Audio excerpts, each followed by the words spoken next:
Cette animation vous rappelle la séance 2 de la séquence 2 de nutrition de l'année de seconde Bac Pro ASSP. Il peut être visionné autant de fois que nécessaire pour vérifier vos acquis, les compléter. Donc on va parler des vitamines.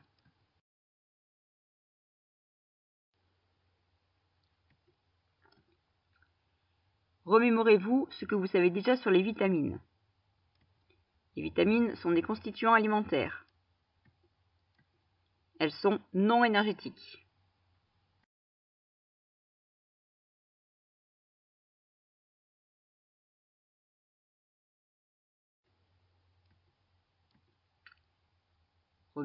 Remémorez-vous ce que vous savez déjà sur les vitamines. Les vitamines couvrent les besoins nutritionnels fonctionnels.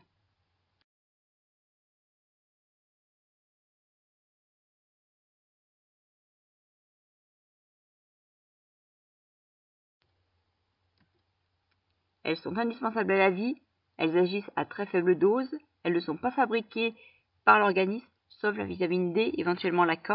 Elles doivent donc être apportées par l'alimentation. On les classe en deux catégories, les vitamines hydrosolubles, les vitamines B et C, les vitamines liposolubles A, D, E, K. Les vitamines hydrosolubles sont solubles dans l'eau, les vitamines liposolubles sont solubles dans les graisses, les lipides.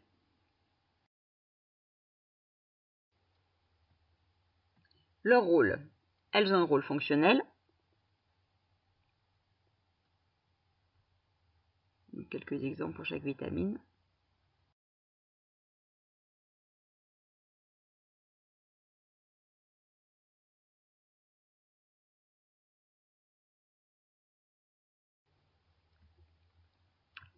Leurs sources alimentaires, on les trouve dans différents aliments, répartis devant le tableau ci-dessus. Donc la vitamine C dans les agrumes, le kiwi, les légumes, les fruits frais. B1 et B2 dans les abats, les œufs, la viande, les céréales, les légumes et fruits secs. La B13 qu'on appelle aussi vitamine PP dans les huiles végétales et la viande.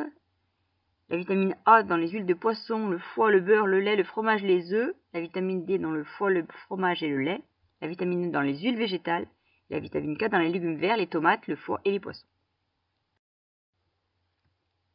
Leurs propriétés, donc les vitamines solubles B et C sont solubles dans l'eau. Les vitamines liposolubles, notamment la D, est fabriquée à partir des rayons du soleil, par la peau. Elles sont sensibles aussi, ces vitamines, donc pour certaines à l'oxydation, c'est-à-dire à l'oxygène de l'air, à la chaleur, à la lumière pour d'autres.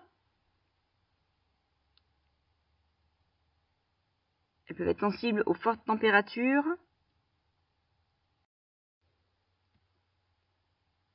Les troubles en cas de carence.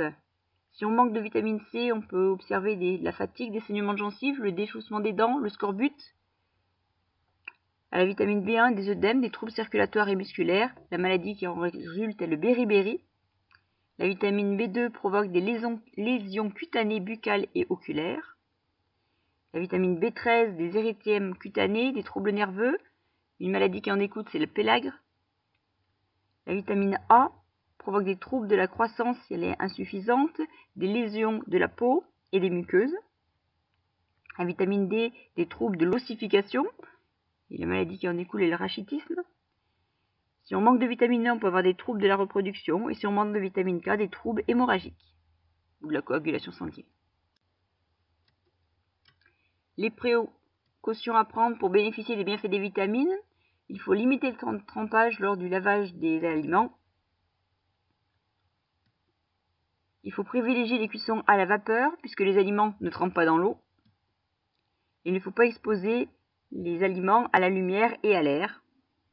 Donc on les conserve dans des emballages opaques, fermés et au réfrigérateur pour limiter la chaleur.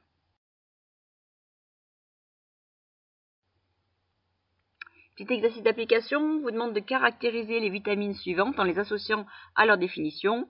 Donc d'une part, celles qui sont solubles dans l'eau, d'autre part, celles qui sont solubles dans les graisses, donc les lipides. Je vous laisse les positionner chacune dans leur catégorie.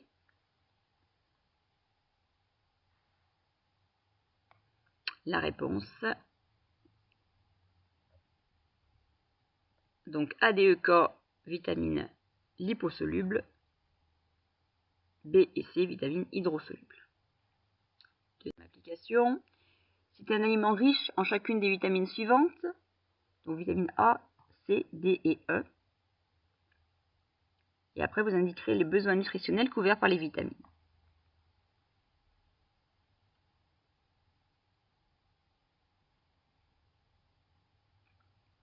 Alors la vitamine A, on la trouve dans le lait, le fromage, les huiles de poisson, le beurre, les œufs, le foie. La vitamine C dans les agrumes et les légumes verts. La vitamine D dans le lait, le fromage, le beurre. Et la vitamine E dans les huiles végétales. Et toutes les vitamines couvrent les besoins fonctionnels uniquement. Je vous propose maintenant de nommer le mode de cuisson provoquant la plus grande perte de vitamine C. C'est la cuisson dans l'eau, parce qu'il y a trempage. Donc dissolution des vitamines hydrosolubles. La vitamine C est une vitamine hydrosoluble. Nommer les principaux facteurs favorisant l'oxydation de la vitamine C.